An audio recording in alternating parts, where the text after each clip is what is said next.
We unpack. We unpack. We unpack. Coming to your live boxing ego unpack. Yeah. We unpack. We unpack. We unpack. Coming to your live. The game is getting kinda crazy. Eddie Hearn reveals the truth behind the Ryan Garcia versus Rolly fight card, and spoiler alert, it's gonna be a disappointment for many of y'all. In this video, I will break it all down and let you know what was said. Eddie Hearn did a recent interview and he stated that his company, Rematch Room, will be doing the logistics for the triple header with Ryan Garcia fighting Rolly, Devin Haney fighting Jose Ramirez, and Teofimo Lopez versus Arnold Barboza. So that's in stone. Turkey has enlisted Eddie Hearn to run that Fatal Fury event in Times Square May 2nd. So Eddie Hearn is a little bit mum on the details. He's saying that it's not his event and, you know, he can't confirm things. It's politics. He's just covering his tracks. I understand it, right? It's technically Turkey's baby and he's like helping to do the logistics and overseeing, but it's not a typical Rematch Room show like Devin Haney versus Regis Prograis, for example, where they're running the whole show. It's a matchroom show from start to finish. So now he's giving more details to it because a lot of people have questions about it and it doesn't sound that great. Roll the clip. Social media seemed a bit sort of dismayed at the fact that tickets won't be available to fans. It's not really the impression that was given from mock-up designs and such. Just a chance to respond to that. Mock-up designs was not, I believe the mock-up designs came from a social media account, AI account of how it might look. There was never an intention to sell tickets for the event. I believe there will be guests there, but the whole concept of these, you know, it's not my concept or event, so I'm not, you know, this is my opinion, it's a TV experience. Do you know what I mean? It's something in a location that is quite wild and it's not built. I mean, the whole fascination with this, you're losing the game, right? So, which I could never do this because you're literally leaving somewhere between $5 and $10 million on the floor by not having a crowd. But in these unique locations, it's not about the crowd. It's about, you know, they'll be focusing on the TV production and the look of it. It's like Alcatraz. If that happens, they're not gonna put a crowd on Alcatraz Island. It's just the whole experience of that location. So yeah, it was never an intention. It was never announced there'd be a crowd. And I expect there to be people there, but as I understand it, they won't be selling tickets. So you guys heard Eddie Hearn in a brand new interview. He says it's kind of like the Alcatraz event that Turkey wants to throw. If that happens, they're not going to put a crowd on Alcatraz Island. It's just about the whole experience of that location. It was never the intention. It was never announced that there would be a crowd at the Fatal Fury event at Times Square in New York City, which is kind of wrong. I mean, I'll explain that in a second. I expect there will be a crowd there, but as I understand it, they won't be selling tickets. It's something in a location that is quite wild. The whole fascination with this is you're losing the gate, which I could never do. So he's letting me know that everything I said about this is pretty much true. A real promoter would not be doing this because there's no point to, and they are guaranteed to lose money. And if you're an average promoter or a regular promoter, you're not in the business of losing money, which is a whole different subject. Maybe I'll make a separate video about it. You're literally leaving between $5 and $10 million on the floor by not having a crowd. In these unique locations, it's not about the crowd. They'll be focusing on the TV production and the look of it, right? There was never any intentions to sell tickets for the event. I believe there will be guests there. The whole concept of these it's not my event. This is my opinion. It's a TV experience. So this is falling apart by the seams. It is now not sounding like what was promised. Now, Eddie Hearn, he said something that I want to kind of correct. He did say that it was never announced that there would be any type of crowd. That is incorrect. Eddie Hearn or Turkey or Ring Magazine might not have announced it officially, but Oscar De La Hoya, who is a promoter, and mind you, his fighter is the main event. So he's a promoter that has worked with Turkey. His fighter is on the main event as the A-side, Ryan Garcia. He did a interview with Boxing Scene, and I've already talked about it. They posted it, and it explains something totally different than what Eddie Hearn is saying it's going to be, right? That's the fact. Then days later, Turkey made him take it down or something because that article mysteriously vanished. It vanished off of the website. So the great thing with Boxing Ego is I got the breadcrumbs and I document this stuff by putting out videos and, doing my job. So it's like leaving a breadcrumb trail to get back. So I have proof that the interview with Oscar De La Hoya and his quotes were scrubbed. What Oscar said was it was going to be crazy, something the world of boxing had never seen, open to the public, free of charge, in unlimited crowd. Standing room only, unlimited crowd, yada, yada, yada, right? And I posted it and it was a mixed bag. There were some people who were like, yeah, I'm going, this is dope.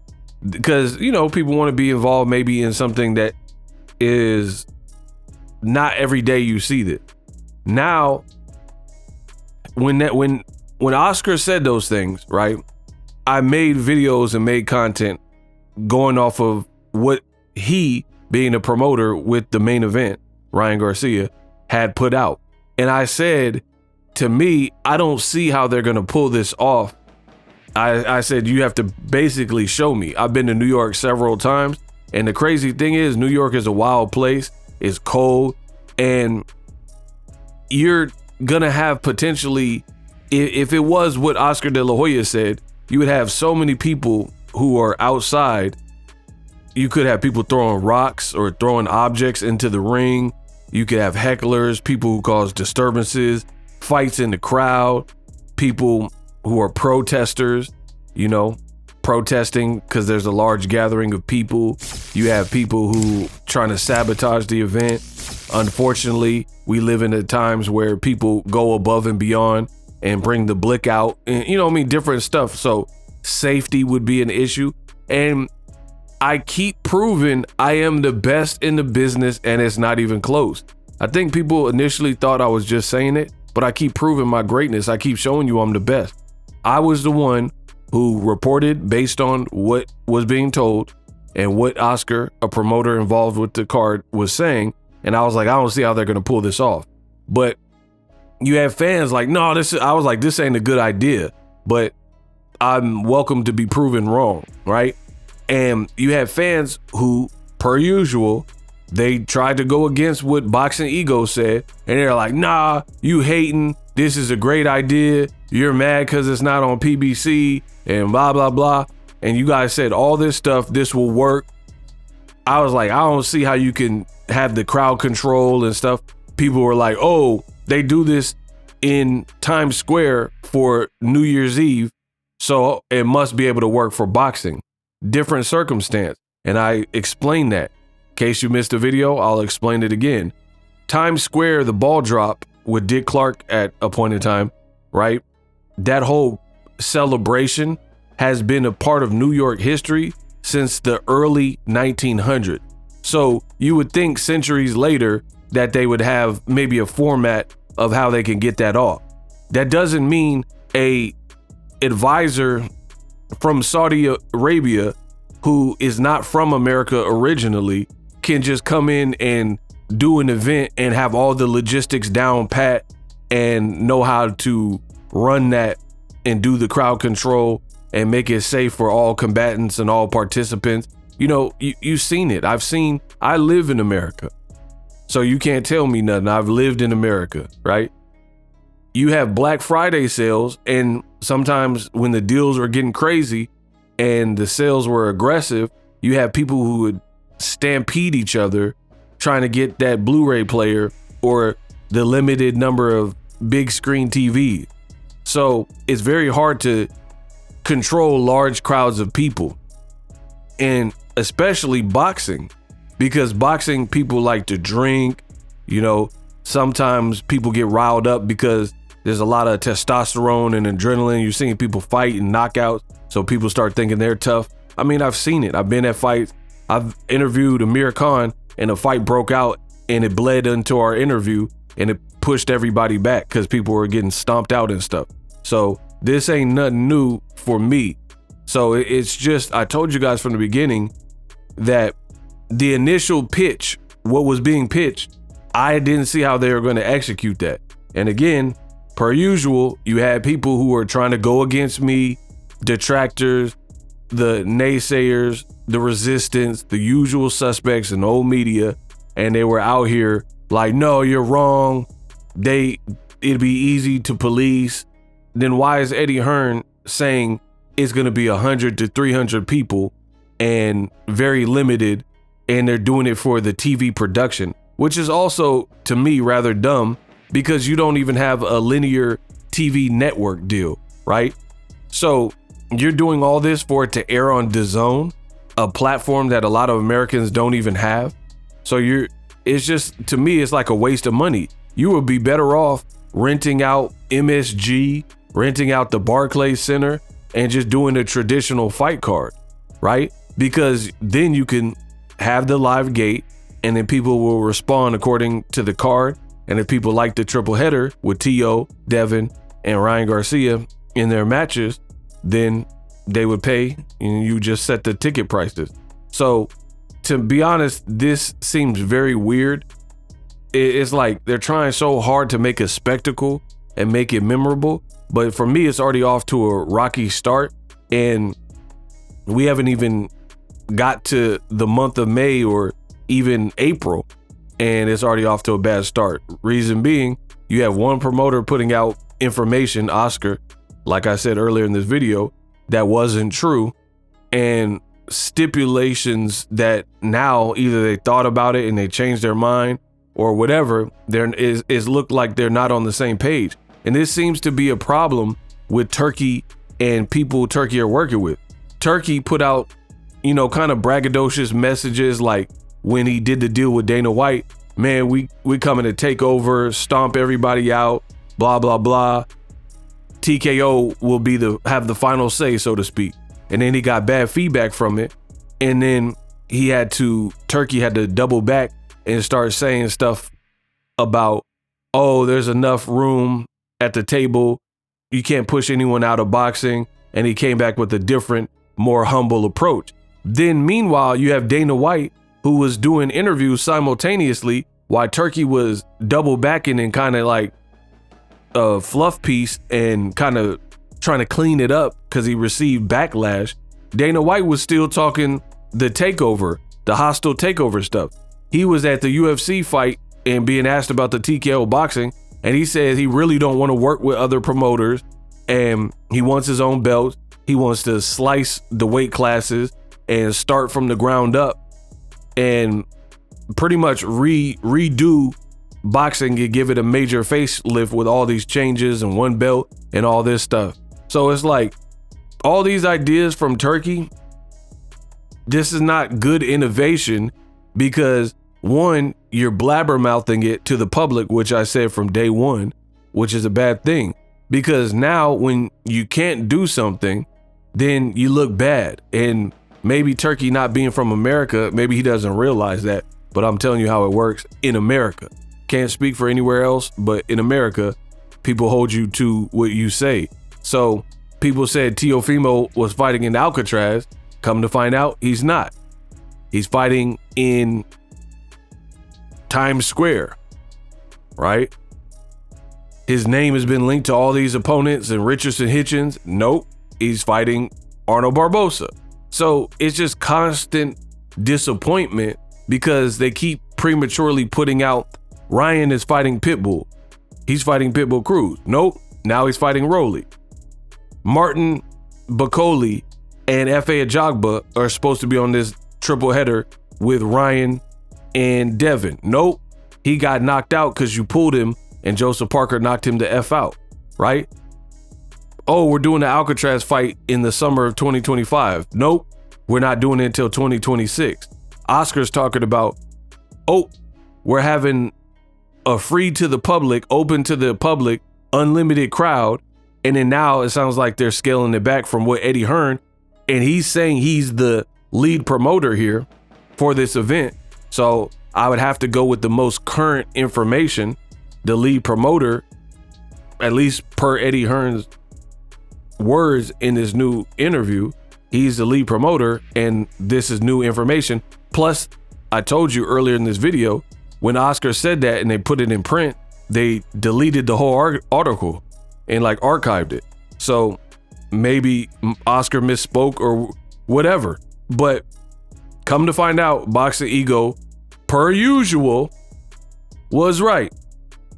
You guys told me it was going to be an unlimited crowd, and I kept saying, show me, because for me, that is going to be very hard to execute for the reasons that I gave, and the videos are still up.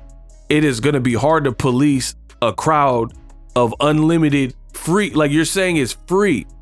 It's free and it's outdoor in New York and anybody can go. That's what was being said originally. And I'm like, man, how is this even going to work? And then you have, like I said, you have shops that if you had an unlimited crowd, some of these crowds could be blocking people's shops and then people are going to lose money or they got to close their shops for the day so Ryan Garcia can fight Rolly. This is a nightmare. Y'all better hope and pray that nobody get injured, nobody fail a PED test, or nobody come up off this card, because then it's going to further be a nightmare. And I'm trying to explain this in the best way I know how to.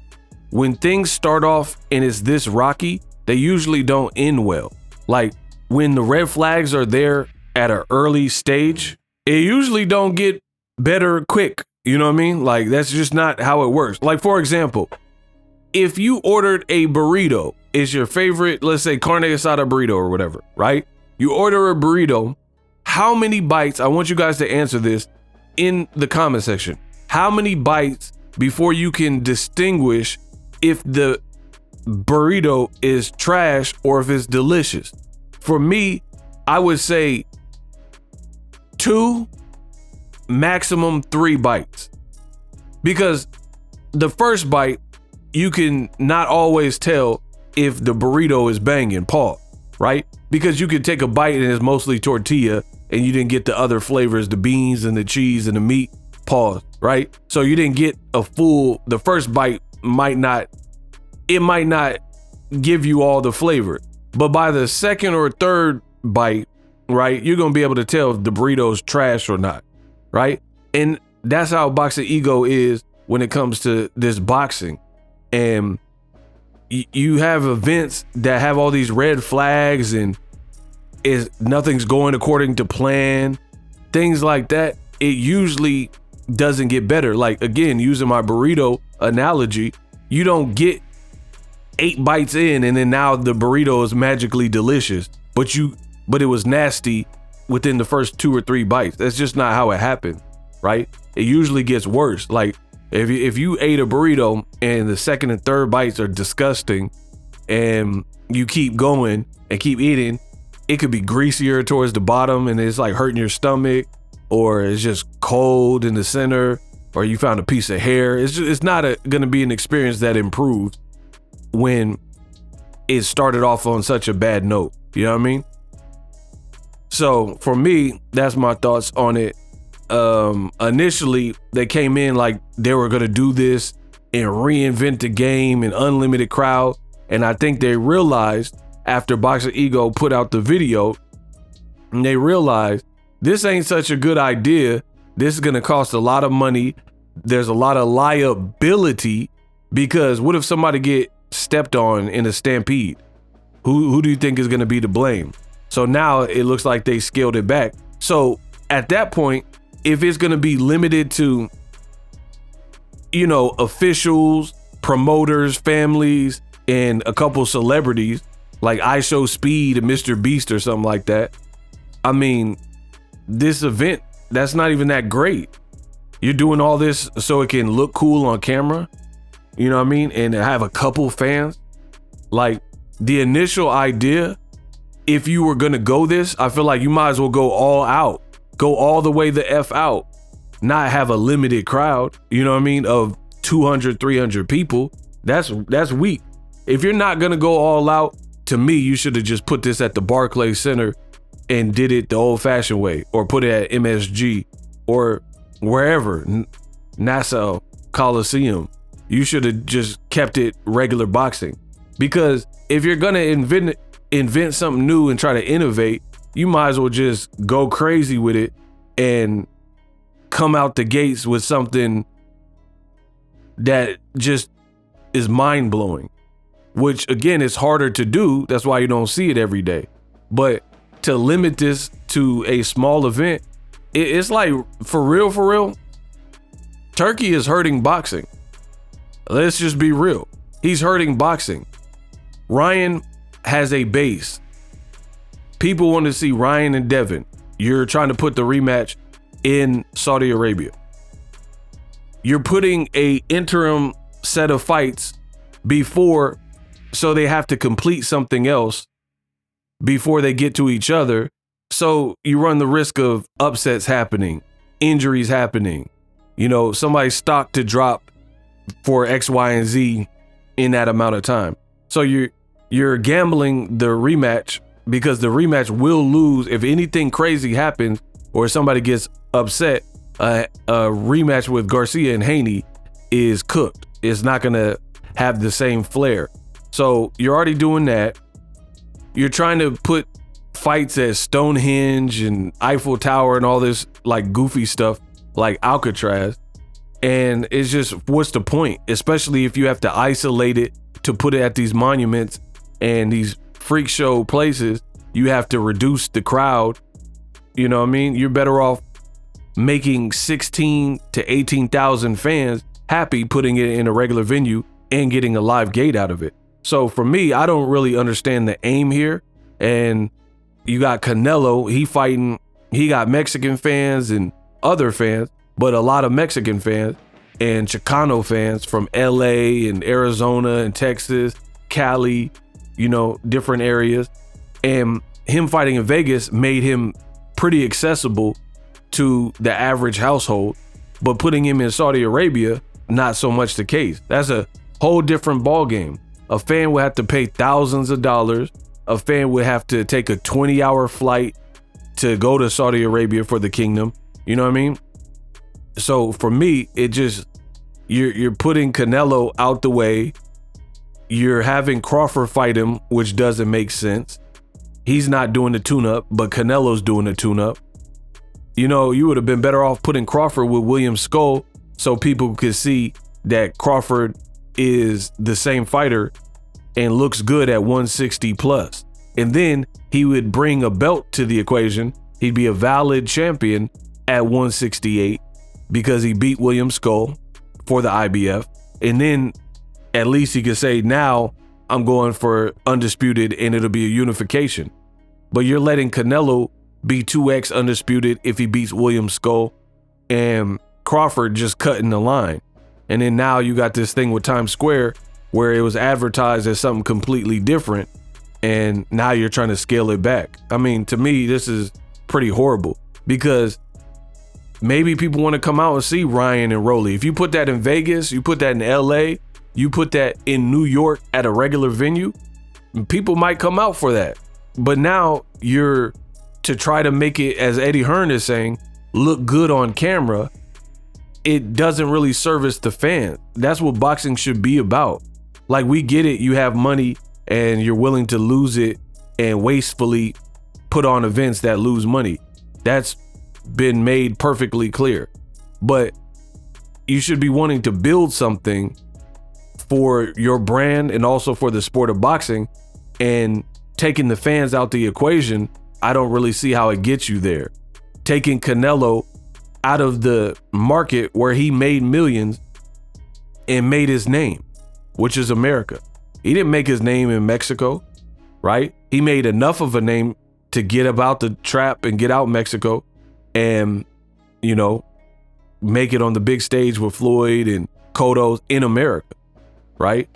So that's just my thoughts on it. Turkey is like making it harder to be a boxing fan. And then you look at the other angle is, have you heard a bunch of people that you know, especially non-diehard boxing fans, getting the DAZN app all of a sudden because of these Turkey fights? I haven't. I don't know anyone that has it, right? Anyone in my personal life that has DAZN or even knows what it is. You're doing fights at weird times, like the Better Be of Beevil card, Shakur fighting at 10 a.m. Again, you're limiting the crowd in Times Square after it was told that it would be an unlimited crowd. I don't see how none of this is good. We unpack. If you're new to YouTube and you're struggling to get views, one tool I can provide to you is TubeBuddy. I've been on YouTube over 10 years.